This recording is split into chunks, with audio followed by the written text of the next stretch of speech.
We want to encourage our clients to make the decision that makes sense for them.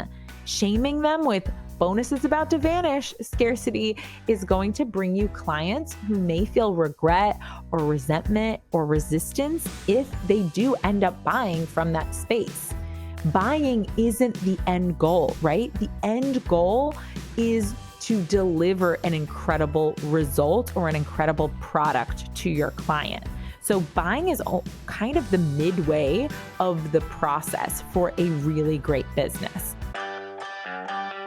Welcome to Sincerely Future You, a podcast that helps ambitious women like you make decisions today with the future you in mind. Hello, Hepsters. All right, we're talking today about bonus incentives. Don't you love a good bonus? Giving it, receiving it. I honestly even love the word bonus. It gets me pumped. It's like watching The Price is Right or something. You just can't wait until the bonus round. It feels like the most special. What is it about bonuses that makes us lose our GD mind? It makes us lose our senses. We kind of lose all sense of priorities and money goes out the door. We really start just kind of acting in a way that maybe isn't the most sensical. So I want to make sure that we are using bonuses in our business in a responsible way, but also still in a fun way, because it feels like when we're getting a bonus, we won the lottery. Like we got something special, that we got something that other people aren't going to get. You know that those of us who struggle with FOMO really love a bonus. Sometimes it doesn't even matter what it is, but there are a lot of strategies when it comes to selling, right? You can sell from urgency with last calls, or you can sell from demand where you're like, oh my gosh, this is where we're going. These are all of the people that are going to be in this round. You can sell with testimonials. Look how many people are loving this, or look at all the results my clients are getting. You can sell with scarcity. There are X number of spots left, or or it's going to sell out at this time. But today we're going to talk about my experience with selling with bonuses, because I've been experimenting with it a lot and I have had a lot of great results. I also think I use bonuses in a unique way. And when I was writing this episode, I couldn't help but be reminded of all of the time that I'm seeing people out there use bonuses in an irresponsible way, in a really kind of icky way. And I want to make sure that we talk about that as well, so that we keep bonuses the beautiful thing that they are in the business world, and that we don't ruin them, so that when people hear the word bonus, they stop getting psyched and they start saying, no, thank you. Okay. So today, we're going to talk about when and why I love a bonus and how to not use a bonus. Okay. Number one, don't tell people that if they don't get the bonus, they'll be sorry. This is just untrue and gross. A bonus, like I said, is an incredible way to increase the value of your offer, to increase the fun around your brand, and to increase trust in your brand. Let's not be sacrilege with the holiness that is bonuses. We want to encourage our clients to make the decision that makes sense for them. Shaming them with bonuses about to vanish scarcity is going to bring you clients who may feel regret or resentment or resistance if they do end up buying from that space. Buying isn't the end goal, right? The end goal is to deliver an incredible result or an incredible product to your client. So buying is kind of the midway of the process for a really great business. So again, if you are using a bonus in a way where you're shaming them with the bonus, sometimes people are going to get into their primal FOMO state and they'll buy, but those are the clients that are also going to quit, complain, ask for refunds, or leave a bad review. So please do not use bonuses in this way. Do, however, tip the scale in the cost benefit analysis of waiting. Okay, so here's what I mean by this. So when you are adding a bonus, you are adding the benefits of someone buying now, right? Because there is a bonus available if they buy your offer right now. While the client, I still want you to always believe that your client, your customer knows what's best for them. So if they're telling you it's a no, it's a no.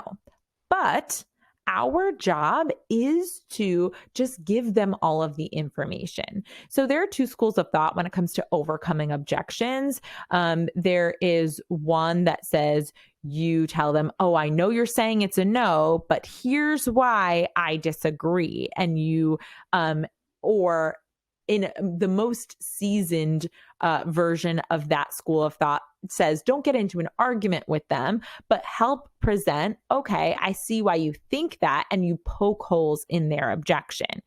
I think that there's some real merit to that, because oftentimes my clients come to me and they don't have great reasons for why they're saying no. And so I'll offer them and expose some of the flaws in their thinking. And then ultimately, though, we want to make sure that we are giving them the safe space and the freedom to still ultimately land on a no if that's what's best for them.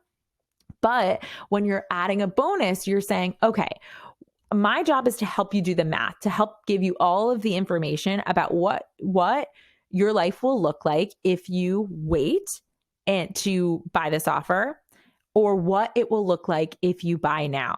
And a bonus can really sweeten the pot. It can be like, all right, it wasn't my priority, but this bonus is really extra value. And that's why adding a bonus that really is valuable can increase the benefit to them, or can increase the cost of them waiting, right? It would be at a higher cost to them if they wait than if they buy now.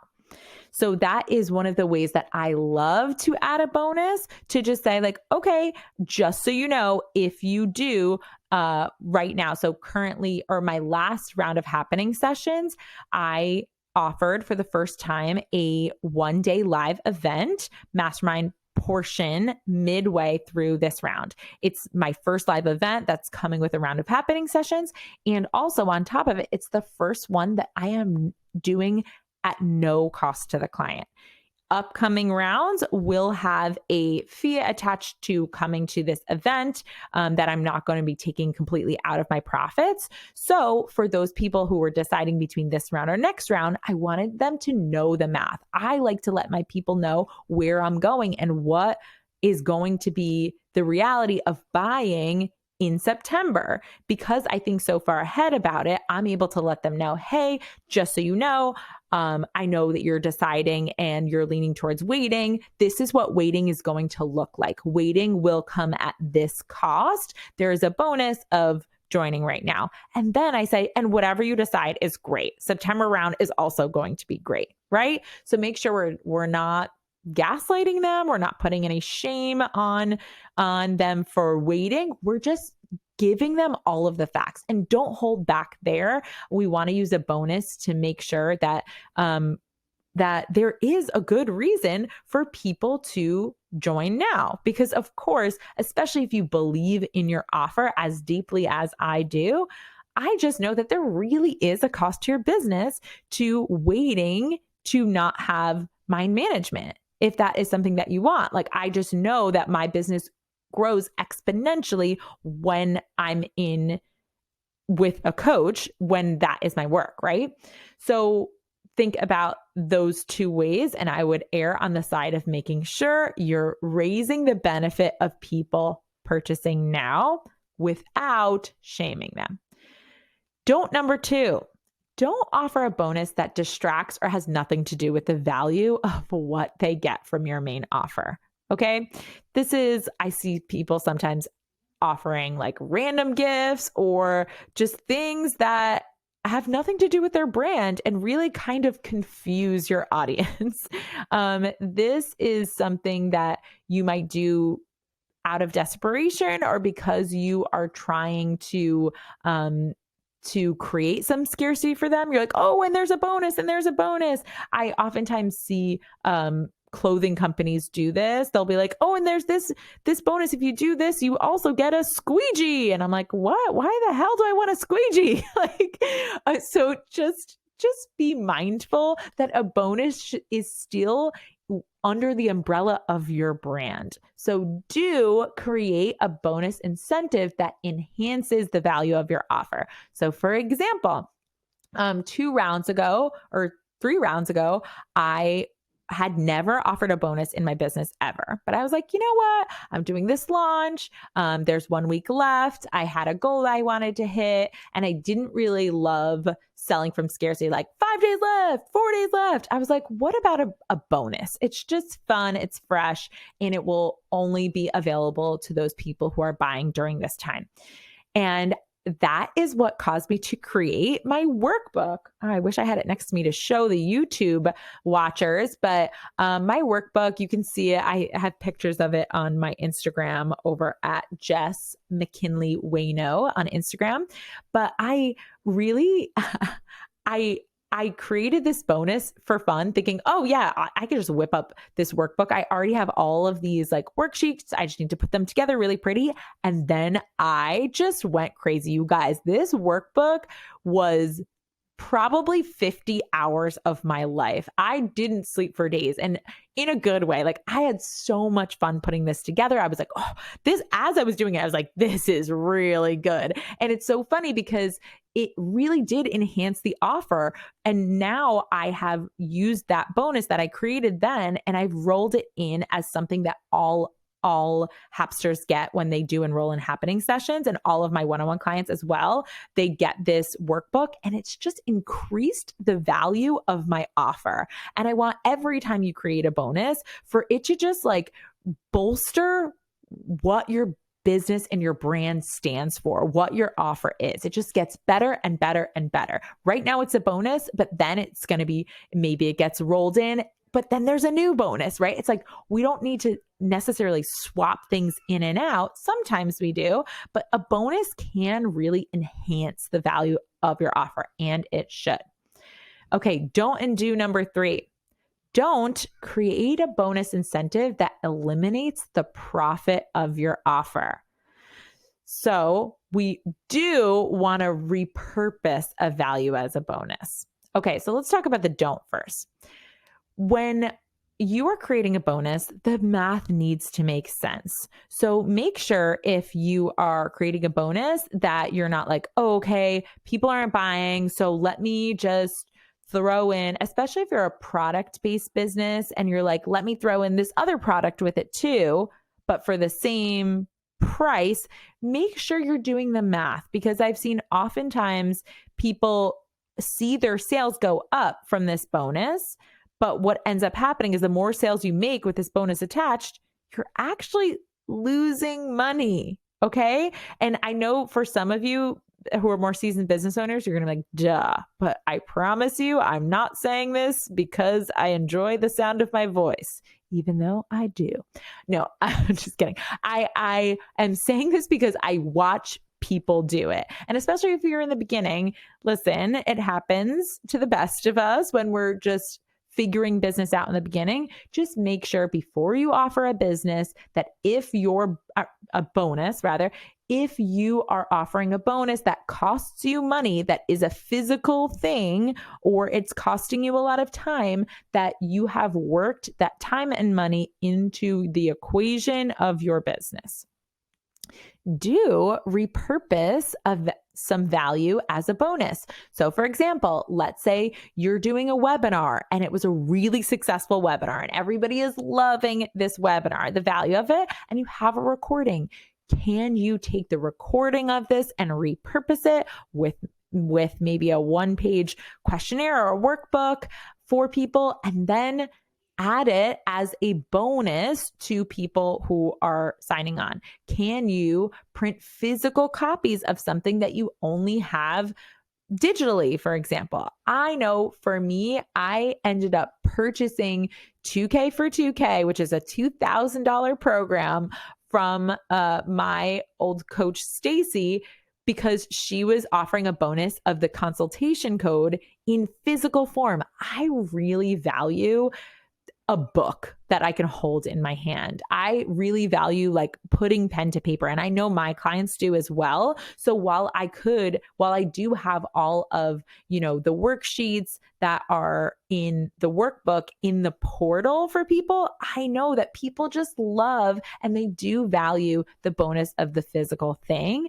So just if you're repurposing value as a bonus, just remember, a bonus doesn't have to necessarily cost you money or require you to reinvent the wheel in any way, right? You can repurpose value in your business that you've created anywhere as a bonus. Don't do number 4. Don't offer bonuses from desperation or overcompensation. Yikes, guys, we can feel this. And you may have done it in your own business. I'm trying to think. I'm new with offering bonuses at all, so I don't think that I have done it. I didn't offer bonuses in the beginning of my business. Actually, that's not true. Maybe I did, but no one was buying at that time, so I don't have a strong recollection of it. But if you are trying to use bonuses in the beginning and your thought is nobody is buying, so maybe I'll throw in a bonus to try and overcompensate for the fact that I don't believe in the value of my current offer. Yikes. It just means that you need to clean up your thoughts. And I wouldn't recommend creating a bonus at all or offering a bonus at all until you believe that your offer as is, standalone, is valuable AF. Okay? We do want to offer a bonus just for fun and from your welcome energy. That's when bonuses are actually bonuses, right? It's like, and because I'm feeling spicy and it's a Friday, and because I want you guys to have an extra little something, I'm going to offer this bonus. But if you're offering from desperation or overcompensation, what's going to happen is you're kind of saying that I need to keep this up, because if I ever don't bonus, what is the value of my offer? Do people even want it without the bonuses? People are going to wait to buy because they want a bonus, right? We don't want that. We don't want to create a cycle of nobody is going to buy your product or service unless there is some sort of like attached little confetti to it. Okay? Your standalone offer is amazing as is. And if you don't believe in the value of it, do that thought work or make your main offer more valuable. Okay? So that's your work. So check in if you're offering a bonus from desperation or overcompensation. Your work might just be to work on your thoughts and your belief in your value, or your work may be to actually increase the value of your main offer before you go on adding bonuses. For me, a just for fun or your welcome energy bonus is my favorite kind of bonus to do. I just recently did one in my program, which I'm going to talk to you about in the last do and don't, but it should feel good to offer a bonus, right? For me right now, to the live event that I'm offering, I'm doing so many little extra bonus things in there, and it feels so fun. And my clients are just like reveling in it. They're like, oh my gosh, we're going to get this and we're going to get this. And they feel excited. They don't even know what's coming. It also builds that trust, right? Because people are like, oh, I really know that she's always going to give us more than we came for. That brings us to don't and do number 5.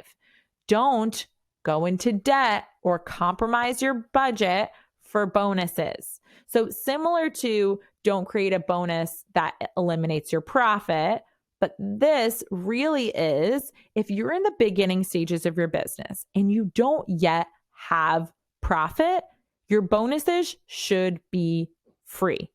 It should cost you nothing. Rather, they should be bonuses that make sense for you. In the beginning, you have lots of time and not lots of money. As you scale your business, when you're in the middle of your scale, you begin to have less time. You have lots of clients, but you have less time, right? So then that is when your bonuses can come from profit and can come from money, which is where I'm at in my business right now. But in the beginning, I did bonuses that either cost me time on the front end where I was designing it and what I was creating value there, or it was something that was going to be extra time in terms of, some extra one-on-one time with me, etc. So you want to just kind of make sure that your bonus is not causing you to go into debt or compromising your budget at all. There's just no reason. A bonus is a bonus, and it should feel that way in your business as well. It is not something that we pull from our profit from, or definitely not something we go into debt for. We do want to create a culture of over delivering. And that's what I was alluding to before. When you are someone who is constantly offering bonuses from your welcome energy and from just for fun energy and from generous giving culture of your business, you create a culture of over delivering. It is why I continued to hire Brooke and Stacy, because I knew every time I went to one of those rooms, I always felt like the value increased every time that I went to a thing. It just felt like a room that created and kept giving bonuses. I never know what was going to come. Oh, we're going to get a book. We're going to get an extra dinner. Oh, they hired a band. Oh, they put us on a yacht, like just crazy things. And we never knew what was coming, and it just kept getting bigger and better. And that inspired me. Oh, we're going to create an award show. Oh, we're going to get you a Tiffany's award. Oh, I'm not joking when I say, like, it felt like a room where I was just being showered in champagne. And if you are using bonuses in the right way, you can create those champagne showers for your clients as well. And I love to do that for my clients, right? Like, I almost wish, I'm in a bit of a branding identity shift right now. If you guys can't tell, I changed my Instagram handle where we are changing things up a little bit, right? Sincerely Future You is here to stay, but there's going to be some new cover art coming soon. We're really shifting into the future, the next phase of the business over here. And I'm like, maybe there needs to be just like champagne showers and like confetti showers everywhere, because it does just feel like so on brand. And I can't wait. Again, in July, we're having our first live event as part of Happening Sessions. And I am working with Ashley, my producer, to create that event. And we're just having so much fun coming up with all of the bonuses that are going to be packed into just one day. I can't even imagine what September's live event is going to be. It's going to be crazy, because we are creating a culture of over delivering over here. You feel me? Let's do it. Okay. And finally, we are at don't and do number 6. Don't offer bonuses to new clients that are unavailable to your current paying clients, or that are better than what your current paying clients are getting. It's kind of like how you need to switch phone services or cable services to get a better offer. You don't want to create a culture where you are just focusing all of your energy on the new people. I heard this analogy one time that it would be like if you were hosting a dinner party and your guests were at the dinner party that came, but you were outside banging pots and pans, being like, I'm having a dinner party. And your guests are kind of like, are we going to eat, or what's happening? Like, should we just start without the host? It's like when you're always only focusing your best attention and your most energy on your future people and you're neglecting the people that are there, that doesn't feel like bonus energy. That's not the culture of over delivering that bonus is supposed to create. Yes, we want to create things that are fun and shiny and colorful and new. However, we want to make sure that the bonuses are either something that will be available to current clients, or are not going to create FOMO that makes your current clients regret signing up when they did, or going to make them feel like, oh, maybe we should wait to see if there's going to be something better, right? We always want to make sure that we're serving the people that are paying us now and that have paid us at the highest level. Okay. So just be mindful of that. Do use bonuses to reward and or drive results with current clients. This is something that I don't really see out there in the world. I'm not going to lie. I'm really proud of how I use bonuses to incentivize my current clients when I just don't have to. So I'm going to give you an example, and then I'm going to give you insight into the results that came from me offering my most recent bonuses. So here's some different ways that you can offer bonuses. You can offer referral bonuses. That's an amazing way to reward your current clients and incentivize your current clients. I love to do it, especially in the beginning of your business when you're scaling to your first six figures, their first even multiple six figures.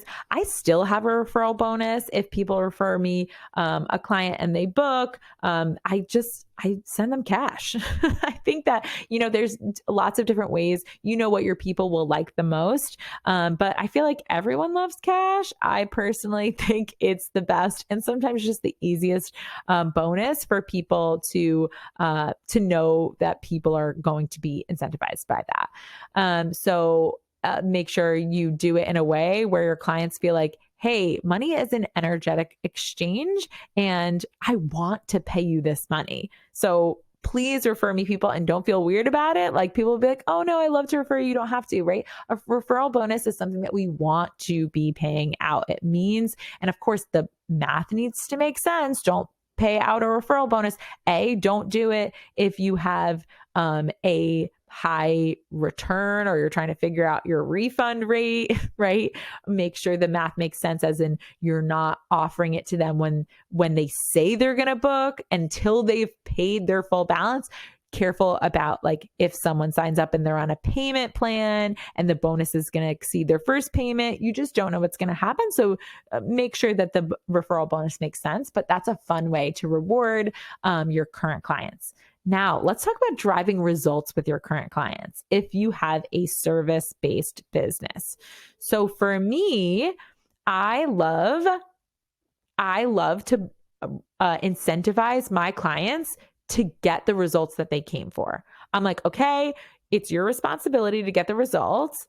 I'm here to provide all these tools and resources, but I also love to provide a container that just gets my clients psyched, that gets them energetically in their body in a place that's going to push them to the next level. And I'm always thinking about how to do that and a new way to do that. So recently, and I've talked about this on the show before, recently I have offered my clients in the September round a $500 cash bonus if they hit their revenue goal in March. And I was like, I'm just going to pay it out of my account. Yep. The same month that I pay taxes. Like, let's do it. Let's just pay out $500 cash bonuses. Here, you get a humpback whale. You get a humpback whale. I was feeling like Oprah that day.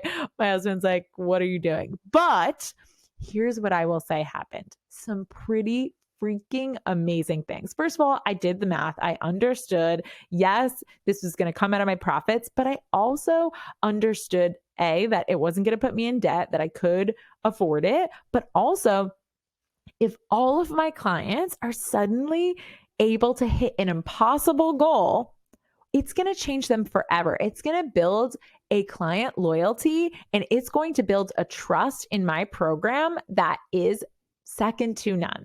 So I want to read you two different people's reactions as this challenge came to a close, because this bonus for my current clients, who are the people that I want to pour my most energy into, they began to get different amazing results this last month. So this is a response from one of my clients who hit her impossible goal after not hitting her goal for months and months and months in the container. She says, It happened. My heart is full, not for the money, but for the feeling of reaching this goal that I thought was impossible. Jessica Waino, thanks for pushing us and always believing inevitably in us when we can't see it for ourselves. I have unofficially reached my official goal, as Square likely won't transfer to my bank account until tomorrow. I definitely am paying her out anyway. We don't worry about bank transfer delays here. This puts me over my 10K goal at a total of $11,144. And it gives me belief, trust, motivation, confidence to continue, trust in the process, and to make a plan for sold out in the next 3 months. Oh man, Helen, I was just so psyched to hear about your win because, first of all, I have seen this possibility for such a long time. Sometimes we just need an extra shock to our system. And then you know what started happening in the comments? She started saying, and just had a final outstanding invoice paid of $550 because I texted her and asked her if she wanted me to process it. She started doing all of these things out of like, okay, all right, I'm going to uphold my policies even though the discomfort is there, because there was the cost benefit analysis of people pleasing. We had tipped the scale with this bonus. So when she was normally people pleasing and breaking her own policies in terms of following up, in terms of late payments, in terms of not really having a solid process for renewals, she had another comment saying, this new client also renewed and paid this balance, and it just kept coming. She ended up exceeding her impossible goal by a mile. And she was getting all the shout outs from the girls in the room. But yes, again, she had asked a client over the phone instead of allowing her to avoid her, which she typically had a habit of not wanting to talk about money on the phone with the client because of her limiting beliefs about money and her thoughts. And in here, she asked very directly and clearly, okay, you have an invoice coming up. Do you want me to charge that? And she said, isn't there a card on file?